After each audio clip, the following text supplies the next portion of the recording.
Hey, everybody. Welcome back to the podcast. Hope you had a good holiday weekend and that things are shaping up and everyone is able to get back out there on the course. But as I start this week, I'm just going to get right to it. I am stuck. I'm frustrated. My golf game is just not getting any better. And I wish I could say that I live in an area of the world where I can't play golf all winter long. I'm just getting back out on the course, so I'm a little rusty from the off season. But that's just not true. This past weekend, I played my 30th and 31st rounds of golf this year of 2026. And while last year, I was on a quest to prove that by playing more golf, I would play better golf. And that 100% proved itself to be true. Maybe I've just reached a point where that's not what's going to help my golf game because I'm playing golf and I'm not getting any better. And I mentioned last week that my professional life has been very busy. It's impacted a lot of things. It has definitely impacted my ability to practice. Hadn't had a lesson in a couple of weeks. But still, am I frustrated with where my golf game is right now. And right before I started the podcast today, I was watching a YouTube video. It was Grant Horvat versus Bob from Bob Does Sports and Joey. And somewhere towards the end of the video, Grant said, the only way to get better at golf is to get worse first. It's the only way it works. You've got to get worse before you get better. And I understand that if you're going through a swing change. When I started my lessons, and I talked about that in detail, I 100% went backwards. But I was okay with going backwards because I knew I was making major changes and that at some point it would help move me forward. And it did. It did work out. But I'm stuck. I just feel like my golf game is plateaued, and every weekend I'm basically playing the same rounds of golf over and over and over again. So before I get to my weekend rounds of golf, I also mentioned in the last podcast, I think the last couple, that I have been struggling with my irons. And that was once the strength of my game. So, like all good golfers do, I went to the internet and I purchased stickers that you put on the face of your golf club. You've probably seen these. And the way they work, and you can put them on irons, you can put them on a driver, you could put them on a fairway wood. Basically, the way they work is you put them on the face of your club, and when you hit a golf ball, it leaves a blue dot with where you made contact with the golf ball. And I will, if I can, put a link in the show notes for this product. Because honestly, I think they work really well. And of all the golf stuff I've purchased, and I've purchased plenty, for $9.62. And for $9.62, you get 150 pieces. What I think that is it's 50 cards, and each card has on it a sticker for putter, a sticker for driver, and a sticker for an iron. And they're interchangeable. So I know there's other ways to do that, and you can use foot powder to see where you're making contact with the ball. But again, I thought these work really well. Went out to the Broward College driving range, started using the stickers, and they told me what I already knew, which was that I was striking the ball low on the club face, so thin basically, and towards the toe. Over and over and over and over and over again. And even when I saw that and I knew that and I made an effort to not do that, I still did it. I couldn't find my way more into the middle of the club face. So I took pictures after each time I'd use a sticker and finish. I'd take a picture before I peeled it off of the club and moved on. My thought was, when I go see Reggie, I'll have something to show him, which is exactly what I did. So I did have a golf lesson last week, went to Golf Tech, showed Reggie my pictures, and said, this is what I'm struggling with. Thin, toey iron shots. So he said, okay, let's see it. Let's swing the club a few times. And it did. It started to repeat itself while I was there hitting golf balls. And his diagnosis was that I'm getting too steep. My club path is outside in instead of inside out. And because it's outside in, I'm making corrections to try and get the club back inside to make good contact. That's why I'm hitting it off the toe. And the gear effect is causing me to hit a pretty significant hook. So we worked on that. And the solution is, honestly, it's the same thing that I've been working on now since July of last year, which is to start the club more inside. And if you start the club in the backswing on a better path, it's easier to swing through on that path. And again, I get it. We've been talking about this for months and months and months and months. And I'm able to do it. Once we get going, I'm able to do it while I'm there and I'm hitting off the mat. And at one point we stopped and he asked me, he said, just before you hit the ball, just before you start your backswing, what do you see? And my answer was the golf ball. That's what I'm looking at. I'm looking at the golf ball. And he said, you don't see anything else? And I said, no, I'm looking at the golf ball. And his response was, he's like, that's kind of sad. I know that you're looking at the golf ball, but with your peripheral vision, you should be able to see the path into the golf ball. So the path that you want your backswing to start on, the path that you want your club on as it comes through the ball, and peripheral vision on the other side, you should be able to see, while you can't see the target, you should be able to see the target line, which allows you to make contact with the ball and then swing through the target line. I'm going to ask you, please shoot me a message. Maybe I'm the only one. I can't do that. I can't see it. We've been talking about it for months and I can't see that. All I'm focused on is the golf ball. And I'm not sure how to change that focus. I'm not sure how to see that path into the ball. And even if I could, it happens so quickly that I'm not sure how seeing it is going to allow me to hit the golf ball better. So do you hear the frustration in my voice? I'm frustrated with my golf game. I'm frustrated with my lessons, and something's got to change. I'm certainly not giving up. I'm certainly still committed to finding a way to play better golf, but I'm struggling right now. And of course, what these struggles lead me to is thinking about, what else can I do? What else will help me to shave strokes off my game? And that takes me down a dark rabbit hole of YouTube videos. So I watched probably 10 videos on putting mats and thought, well, maybe I should buy a putting mat for the house. So every evening I hit 30, 40, 50 putts. And if I could shave a stroke or two off on the greens, maybe I could see my golf game get better. And I watched all these videos. I'm still not sure what to do there. Putting mats range from $75 to I saw putting mats that were $800. And it just leads me back to the question that if I buy something like that, will it help my golf game? And the answer is, I don't know.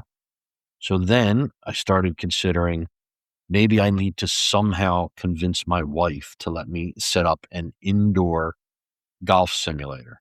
So I have a Rapsodo, have a net, that I use in the garage, I should say have used in the garage in the past. The challenge with that is once it starts to get warm, it is 1,000 degrees in the garage, and it's tough to go out there and hit golf balls for any period of time, which makes me think that maybe I need to find a way to set something up in the air conditioning so that every night I can hit golf balls. And now, instead of being a putting mat that is, again, whatever, $100 to $800, now we're probably talking in the thousands of dollars. And if I had a crystal ball and I could look in it and see that spending $3,000 to set up a golf simulator would get me shooting in the low 80s consistently and breaking into the 70s on occasion, I'd do it. I'd spend the money. I'd get it done. But I come back to the same answer. I don't know. I truly don't know if it will help. So let me hear what you have to say. What would you do if you were me? How would you go about breaking out of the rut and finding a way to play better golf? Again, some of it I know. I haven't been finding as much time to practice. I have to get another story. There's a golf course. It's called Deer Creek, which is close to where I work. It's 5 minutes away. And I had decided one day that this is what I'll do. Every day, I will, at lunchtime when I can, go to Deer Creek, chip, pitch, putt for half an hour, 45 minutes every day outside. And that I think will help my golf game. And honestly, if I could do it, I do think that would help my golf game. So I go to the Deer Creek website because I want to see what their hours are, just keeping in mind that if I can't get there at lunchtime, and now that time has changed and it's daylight until 7:30 or so, I thought I could go after work. I could go at 6 o'clock, 6:30, chip, pitch, putt for 45 minutes. So I go to the website, see what time they're open to, and find out that they're renovating. The putting greens, the chipping, the pitch, all the practice facilities are being renovated and are closed, along with part of the golf course. So the golf gods are just conspiring against me right now and making it difficult for me to find ways to practice so that I can play better golf. And along those same lines, I made another purchase that I almost forgot about. Another Amazon purchase. And I've been thinking about this one for a while, and I don't know if this helps my golf game or not, but in my golf bag, I've got a ton of golf balls that I have retired because they hit the cart path, they hit a tree. For whatever reason, they're scuffed up, roughed up, but I don't really, they're still good golf balls. I don't want to throw them away. And Jason has mentioned this before. He's like, get a shag bag and put those balls in your shag bag so that when you come out to practice, you can dump them out, and that's what you use to chip and putt. And I thought, that's a good idea. It'll help make my golf bag a little lighter. I'll get these golf balls out. So another Amazon purchase was to go out and buy a shag bag, which I did, had delivered. Relatively inexpensive purchase, $30. Took all the used, roughed up, scuffed up golf balls out of my golf bag, and I put them in the shag bag. Again, thinking that I could go to Deer Creek and chip and pitch, but now I can't because they're closed. But it's okay. I can still, when I go to Oriole on weekends, I can still go out there and work on my short game for a while.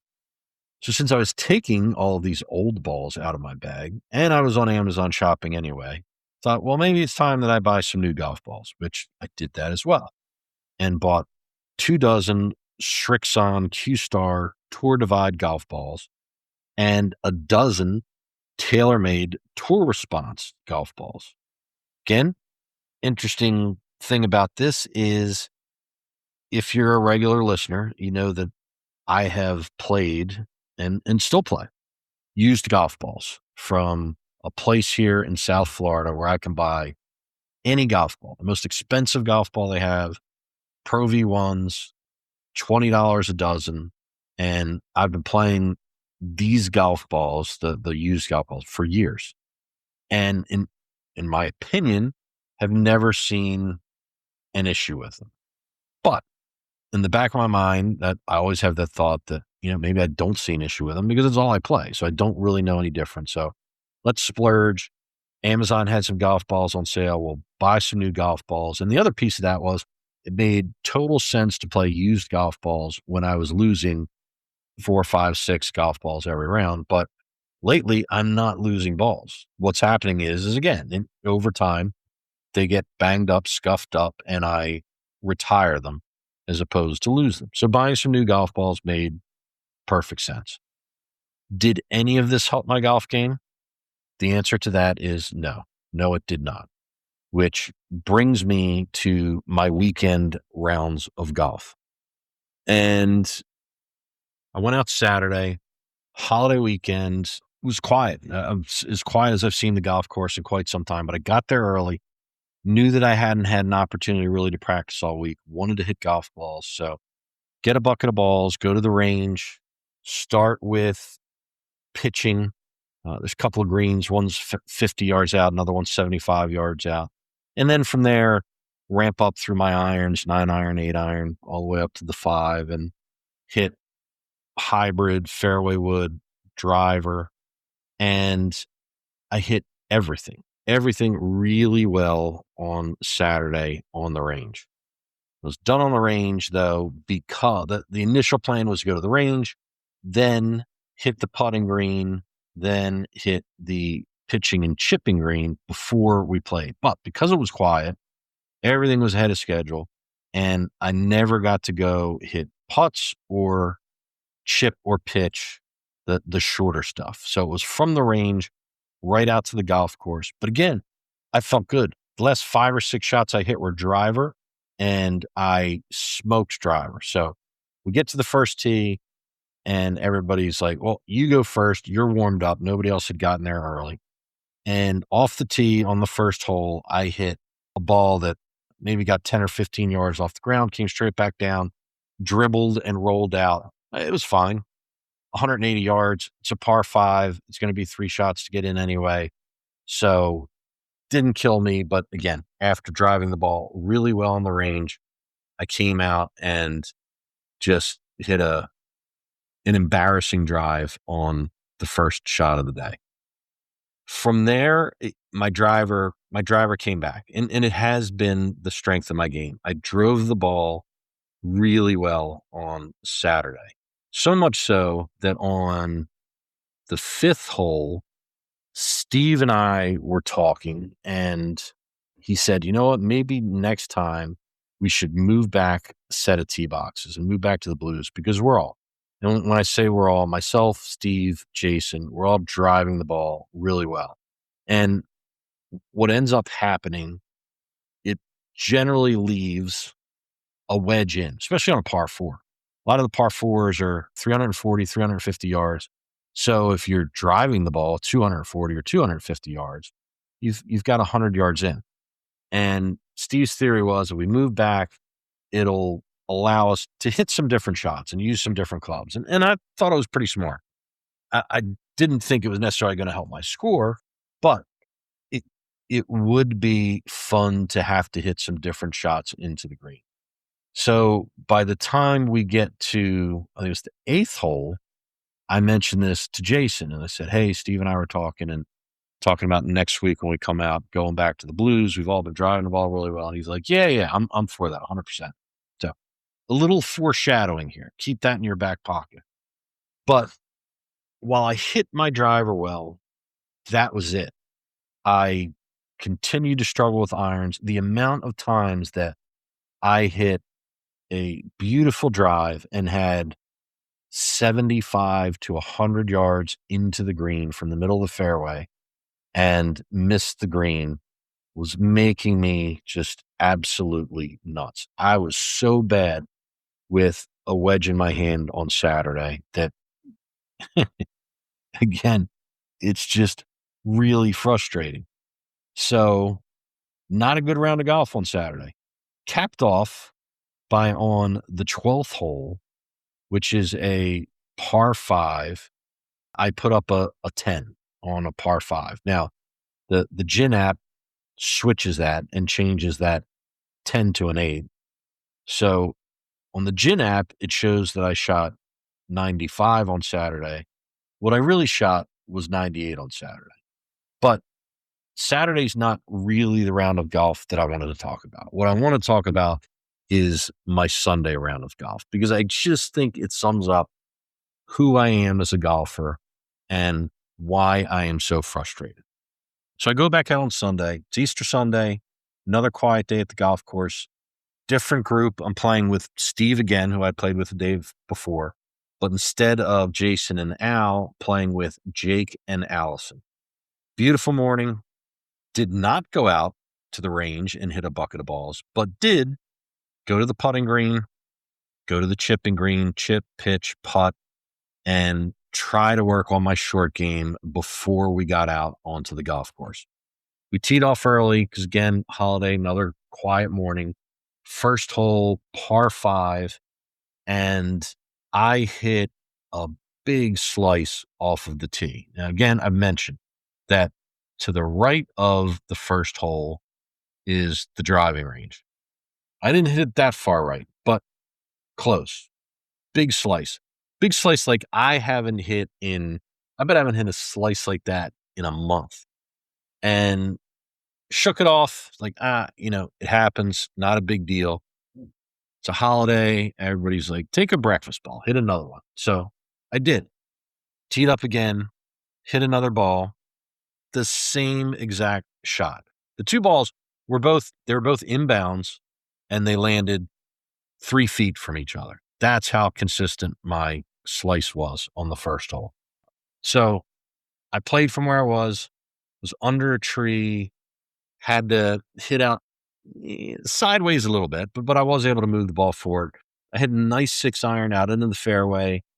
From there, I had 120 yards in, and the wedges, which I could not hit the day before, I started to hit on Sunday. Hit a nice shot from 120 yards. I left about 20 feet for birdie. And so 20-foot birdie putt, and I left it 10 feet short. My second putt, I left about 2 feet short. And then my third putt, I made for bogey. So first hole, hit a green in regulation, 3 putt, and make bogey. Move on to the second hole. Second hole, almost identical to the first. Now, the second hole is a par 4. There's water down the right. I hit another big slice. This one, I really thought it was probably in the water, but it stayed out maybe 10 feet left of the water. Had a tough lie. It was on the side of the hill, so my feet were well above the ball. I had 100 yards in and hit another great wedge shot. This one, pin high, about 15 feet left of the hole. First putt, I pushed by the hole by about 6 feet, but I did make the second one coming back for par. So it's early in the day, and already I know that my judging, how I am judging the speed of putts is way off. And the same thing, I'm not sure what to do about that. We move on to the third hole. Third hole is par 3. I think it was playing about 150 yards. I hit the green. The pin was in the front of the green.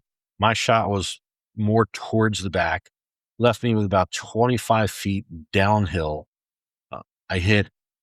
So again, I was talking about speed. I hit a really good lag putt on the third hole, left about 2 feet, put that in for par. So 3 holes, 3 greens in regulation, 2 pars, 1 3-putt.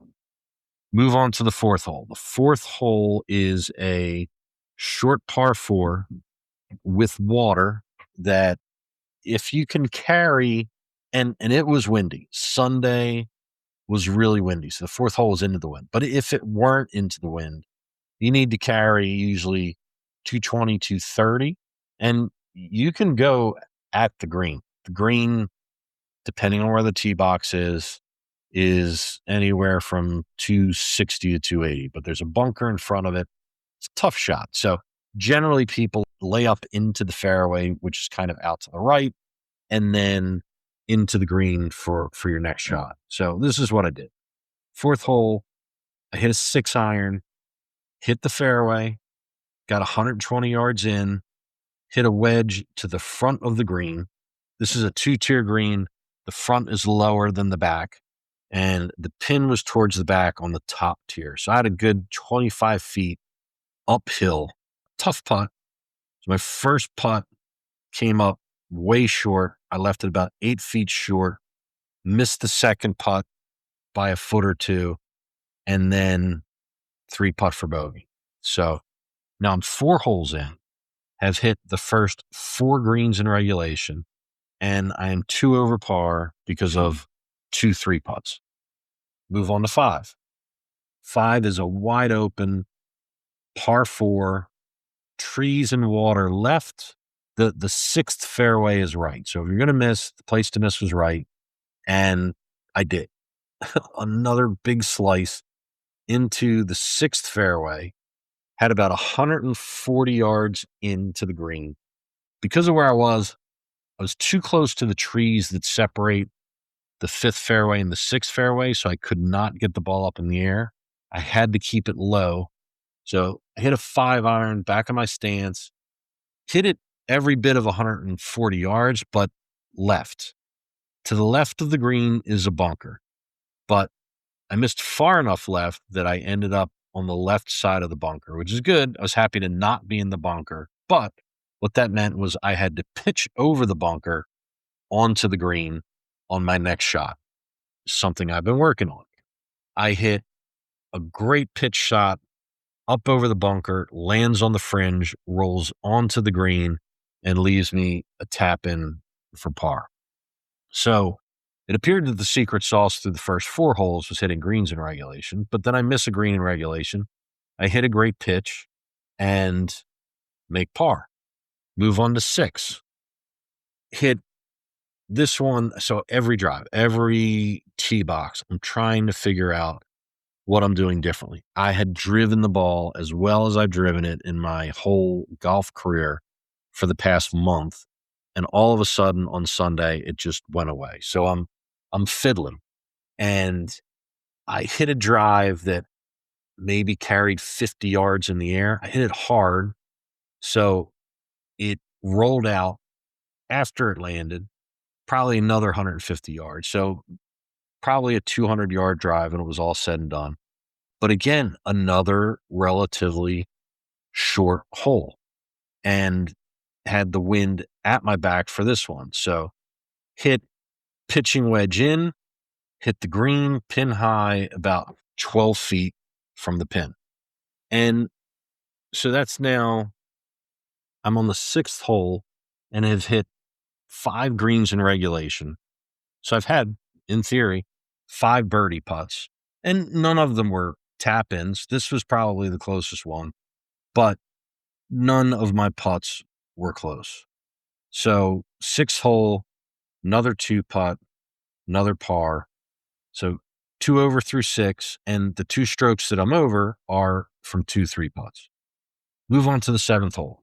7th hole is par 3 into a stiff breeze. It was playing about 150 yards.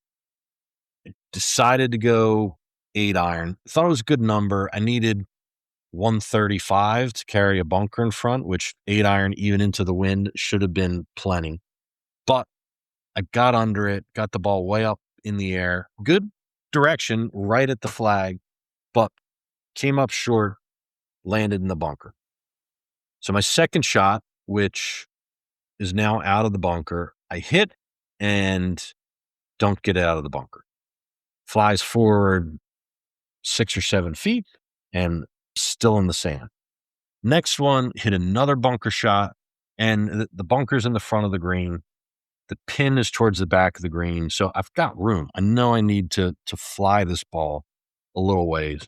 And I take a full swing, but it's a lot like my first shot. The ball probably flies 5 feet, lands on the fringe, and stays there.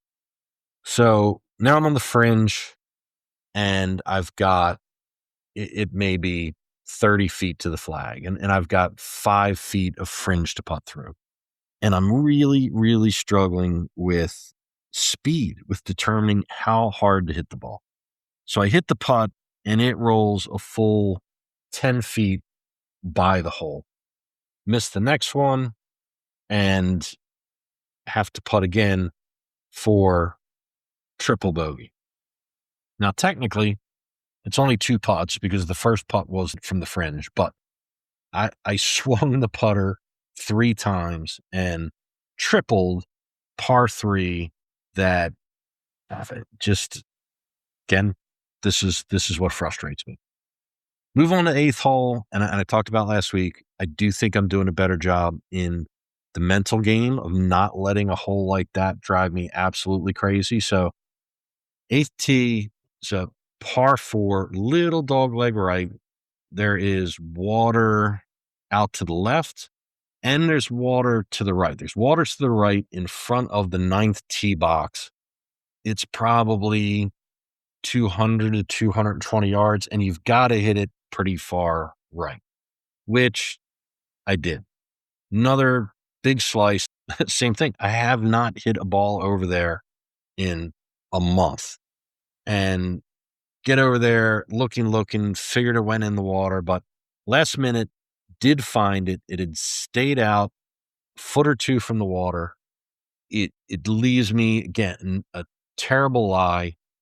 It's uphill, which is good, but my left foot's quite a bit higher than my right foot. It's deep rough, and I hit just a great shot out of the rough up over multiple palm trees and land on the green. So another green in regulation, leaving myself a downhill putt of probably about 15 feet, and I 2-putt for par.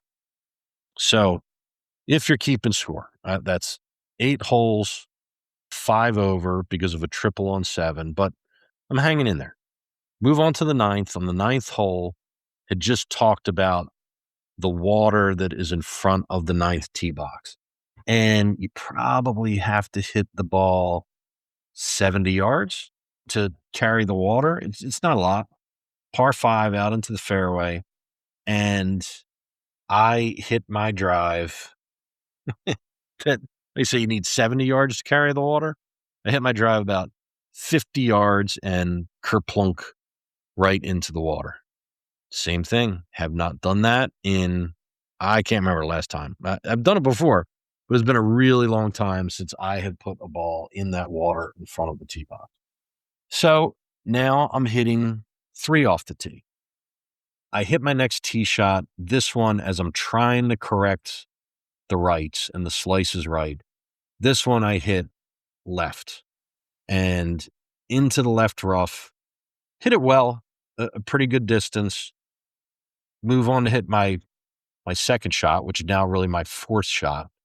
And there's a lot of fairway to play with there. I'm just laying up, trying to, again, be a wedge out. And I push it a little right. And by pushing a little right, there's a hill that it lands on top of.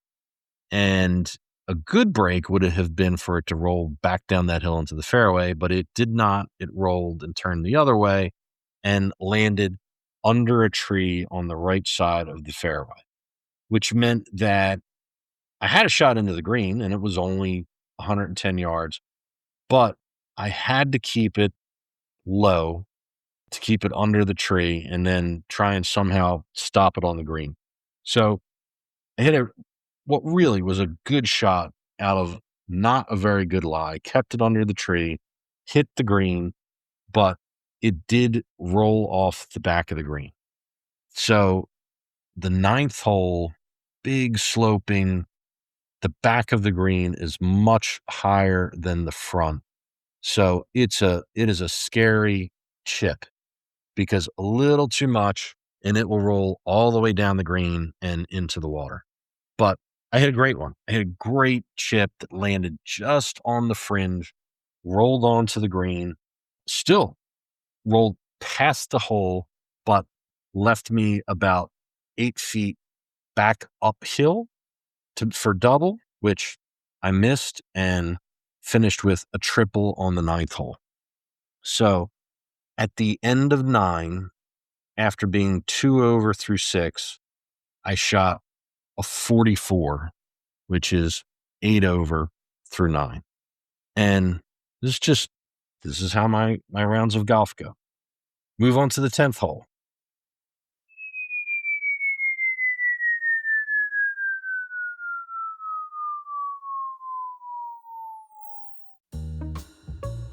Let me break in here. I continue to record, breaking down each hole through the back 9. I'm not sure if I can bear to listen to it again, so I decided to spare you from the details. But here's the summary. I shot 47 on the back for a 91. After my hot start and hitting 6 of 9 greens in regulation on the front, I didn't hit another one for the rest of the day. My driver got worse on the back as I fiddled with setup trying to find an answer. In addition to the 2-stroke penalty for re-teeing on 9, I racked up 4 more penalty strokes for out-of-bounds balls on the back. The 6 penalty strokes on Sunday is 5 more than I had in the month of March. So April is off to a tough start. After shooting a high round of 90 in March, I kick off April with a 98 and a 91. I know, that's golf. And there's always next weekend. Maybe the next round is when it all comes together. Or maybe this is who I am, consistently inconsistent. There's just not a device, a lesson, or a golf ball that's going to change that. But for now, I'm going to keep looking. I'm not ready to admit defeat. Have a good week, everybody. If you made it this far, thank you. I can't tell you how much it means to me that you hung in there for the whole show. If you enjoyed it, please rate, review, and subscribe. And maybe even share it with a friend who is out there on their own golf journey. If you listen on Spotify, leave a comment or a question, or send me an email at breaking80over50@gmail.com. I promise I'll read every one. All music was provided by Epidemic Sound. I'll leave links to any of the content that I mentioned in the show notes. Keep swinging, keep smiling, and remember, it's a game. Get out there and have fun. Thanks, everybody.